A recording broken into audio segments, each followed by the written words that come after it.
At ito pa yung isang version ng golden coconut na bonsai. So as you can see, yung tali niya. Yan. So tinetrain ko yung dahon para ganoon yung kanyang forma. And ito, pansinin nyo, yung tali, yan, dito dumaan sa ibabaw. Para yung forma niya is lumiko o magkurba. Ayan, doon nakatali sa pot. Ayan. And yung isa, ganoon din ang ginawa ko. So dito siya nakatali and doon ang punta ng tali. Ayan. And nakatali rin sa pot. Ayan. This is another version ng golden coconut bonsai. At ito pa yung isa. Ayan. So ito pa yung isa. Ayan. Wala siyang tali. Ito, natural na pumorma na siya ng ganyan. Okay na siya. Ayan. So on process pa tong mga to. Ayan. Ang pagbobonsai, continuous process ito na tinitrain nyo yung mga dahon.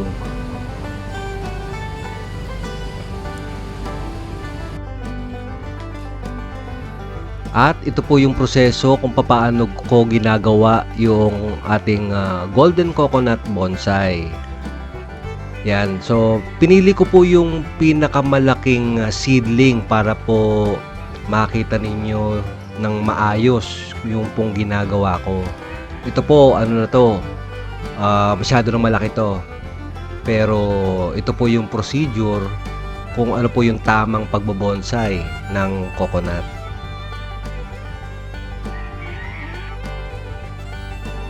Okay, simulan na natin. Ito po yung tamang procedure. Kaya panoorin nyo pong mabuti kung ano po yung ginagawa ko. Una, syempre, yung pinaka huling dahon, pinakaunang dahon, yun po ang ating uunahin. Syempre, siya yung nasa labas. Ayan. Tinatanggal ko po yung pinakabunot na nakabalot doon sa unang dahon. Ayan, para po bumuka yung dahon. Mamaya po papakita ko sa inyo kung bakit kailangan po nating ibuka yung dahon sa pamamagitan ng pagtatanggal po ng bunot na nakabalot doon sa katawan.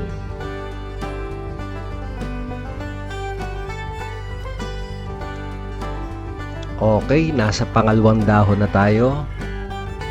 At kung mapansin po ninyo, dahan-dahan. Ito po ay napakabagal na proseso. Bakit dahan-dahan? Kasi baka po masugatan yung ating yung mga stem ng ating leaves noong coconut. Kaya dahan-dahan lang po, ingat lang po. Kasi ang kailangan po natin ay isang napakatalas na kutsilyo or knife, or kung kayo ay mas gamay ninyo, blade or cutter. Ayun, basta po siguraduhin po ninyong napakatalas nung gagamitin ninyong kutsilyo or cutter. Ayan po. So para hindi masugatan yung pinaka stalk ng leaves, yan, dahan-dahan po natin ginagawa ito.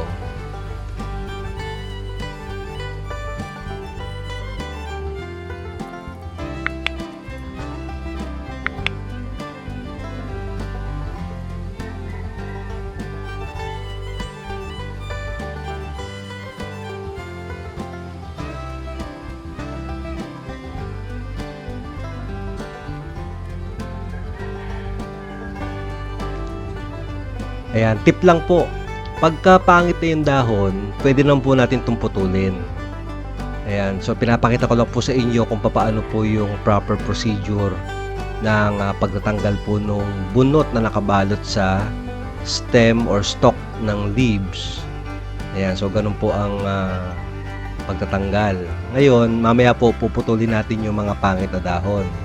At para ma-expose yung mga magagandang dahon.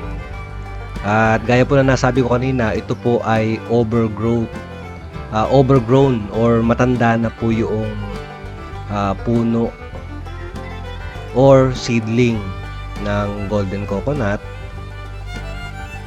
Kaya tatanggalin po natin yung mga lumang dahon at saka pangit. Ayan, kung mapasin po ninyo, ang dami na niyang mga browning nung leaves, may mga tuyo-tuyo na po yung dahon. So tatanggalin po natin yung pangit na dahon. Pero yun nga, kailangan ma-expose muna natin yung una, yung pangalawa, yung pangatlong dahon. Kaya ayan, tinatanggal po muna natin yung bunot para makita natin kung hanggang saan yung pwede nating matanggal. Ang ating pong objective dito ay ma-expose natin yung pinaka murang dahon para agad po siyang lumabas. Ayan.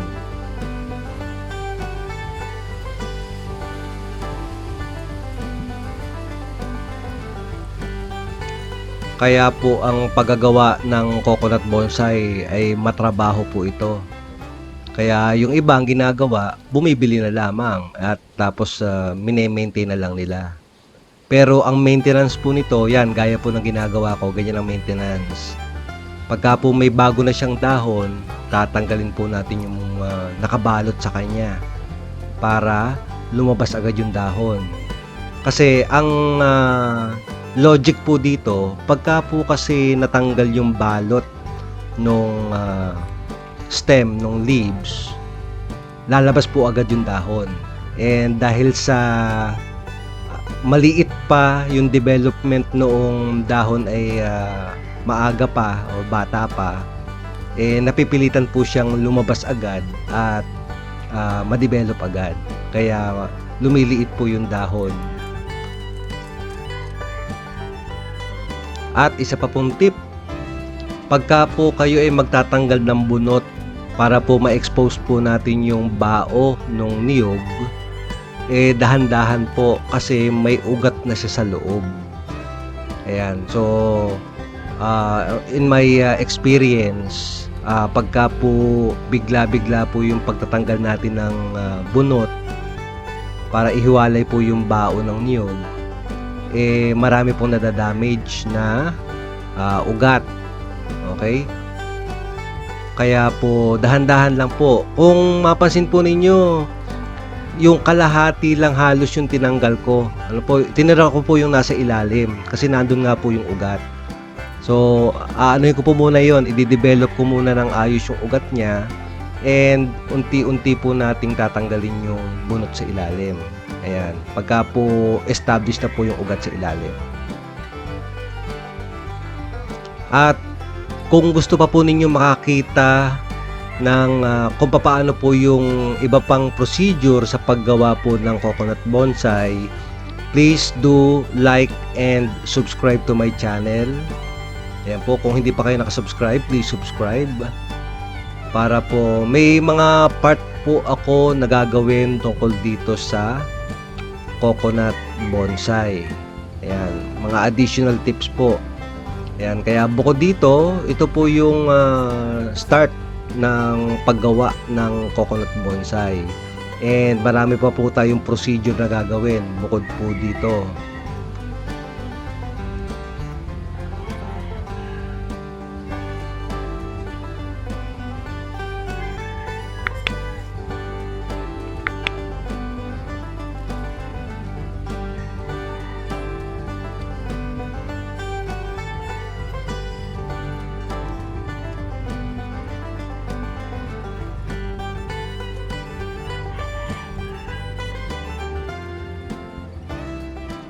Yan po, kailangan talaga dahan-dahan para hindi masugatan yung balat ng ating dahon. Yan, kaya ayan po, ingat lang po sa pagpuputol. Ayan, hindi dapat talaga matalas yung ating ginagamit na knife or cutter or blade. Yan, para maganda po yung makinis yung putol po noong balat.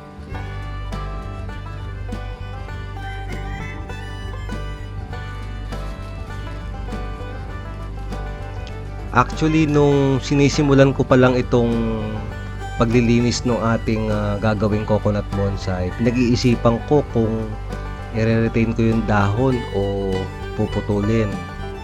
Pero I decided putulin na lamang yung pangit na dahon dito sa baba.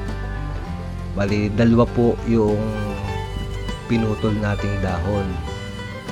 Bakit? Kasi naisip ko kailangan lumabas yung pinaka murang dahon. Okay, yung youngest leaf kailangan lumabas. Kaso masyado na po siyang mataas. Kaya ayun, I finally decided putulin na lang po yung first two leaves or yung nasa bottom part. Yan. So kaya yun, pinutol ko na po.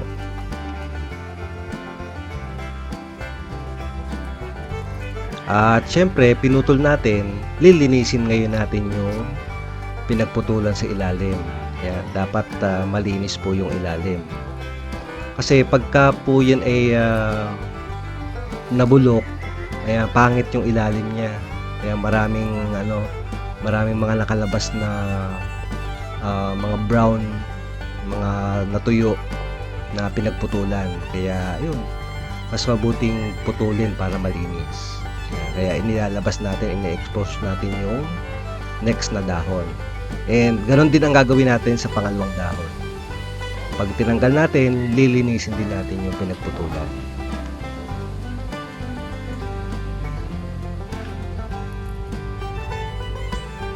At syempre, ganoon po ulit, dahan-dahan. Always be careful in removing the leaves. Kasi po baka po masugatan yung next leaf. Ayan. Pasensya na po kayo, naputol yung video. Akala ko kasi nagre-record pa. Pero ayun po, pinutol yung leaves tapos nilinis. And ngayon po ay itatanim po natin yung ating magiging coconut bonsai. Yan, pakita ko sa inyo mamaya kung anong itsura. And siguraduhin lang po ninyo na kasya po yung ating seedling sa plastic or container na inyong pagtataniman para po stable siya, hindi po siya natutumba, lalo na po ngayon or kung ang lugar ninyo ay mahangin. Ayan, baka sakali po na malipad ng hangin, masira po yung ating pagkakatanim. Ayan. Ang aking pong soil mix ay 1 part soil, 1 part coco peat, at 1 part rice hull. Yan po, para buhaghag po yung ating pinagtataniman. Kasi yan po, para lang po ma-establish yung ugat. Then, after some time, pagka po establish na yung ugat, ay bubunutin po ulit natin yan. Ang technique ko po dito para po hindi mabasag yung bao, kasi po may tendency po na mabasag yung bao pagka po natutuyo, nababasa, ayan, magka-crack po yun. Kaya nilagyan ko ng coco peat sa ibabaw. And then yung pong tinanggal kong husk, yung coconut husk, yung po ay ipinapatong ko sa ibabaw ngayon. Ayan. Para saan po yun? Para ma-retain po yung moisture. Ayan. Pagkatapos po nito, ayan, didiligan po natin yan.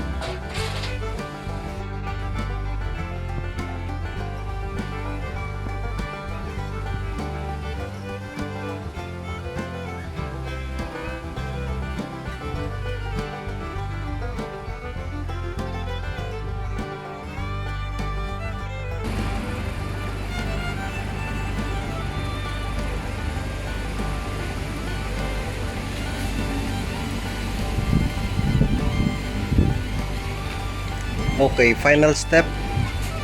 Ayan po, yung dahon ng ating golden coconut ay itinali para matrain siya. Ayan, yung dalawang dahon. Ayan, so tinali lang ng plastic string. Ayan, para matrain na gano'n yung kanyang korte. Ayun, itong isa, hindi pa natin pwedeng itali. Yan, kasi yan, kung mapansin ninyo, maano pa siya, mura pa. So, pag binali mo yung kasama yung bagong sprout, kaya hindi pa pwede. Kaya ito muna ang dalawa. And then sa susunod ay itong isa. Yan. So, ganyan lang po ang pagte-train or ganyan lang po ang paggawa ng coconut bonsai. Kung overgrown na siya, pwede namang i-bonsai. Ayan, medyo matrabaho nga lang.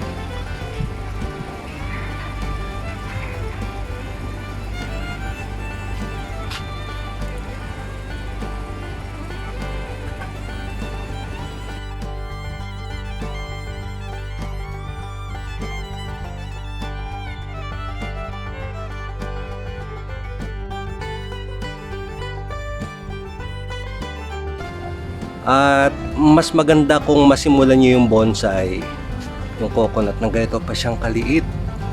Yan. Tingnan niyo yung dahon, ano? So, mas maganda yung development niya pagka nasimulan sa pinakaunang dahon, yung pag-sulpot niya from the seedling. Ayan. Mag-process pa tong mga to. Ayan, ito isa merong pang husk. Ganyan po ang paggagawa ko ng coconut bonsai.